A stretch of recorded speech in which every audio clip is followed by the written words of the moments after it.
शरद पवार आज मार्गडवाडीच्या दौऱ्यावर जाणार आहे आणि ते कोल्हापुरात दाखल झालेले आहेत।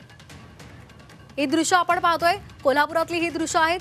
आज शरद पवार मार्गडवाडीचा दौरा करणार आहे, तिथल्या ग्रामस्थांशी संवाद साधणार आहे आणि आता ते कोल्हापूरमध्ये आहेत। कोल्हापूरमधून ते सोलापूरमध्ये जाणार आहे।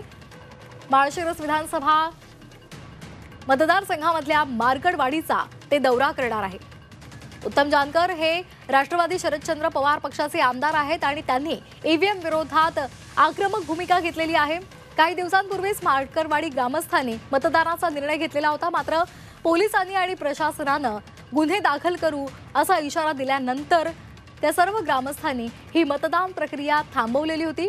मात्र ईव्हीएम विरोधात आंदोलन त्यांनी तसंच सुरू ठेवण्याचा निर्धार केलेला होता। उत्तम जानकर यांनी आपण कायदेशीर पद्धतीने हा लढा उभारू असं सुद्धा म्हटलेलं होतं आणि आज शरद पवार मार्गडवाडीचा दौरा करणार आहेत, तिथल्या ग्रामस्थांशी संवाद साधणार आहे।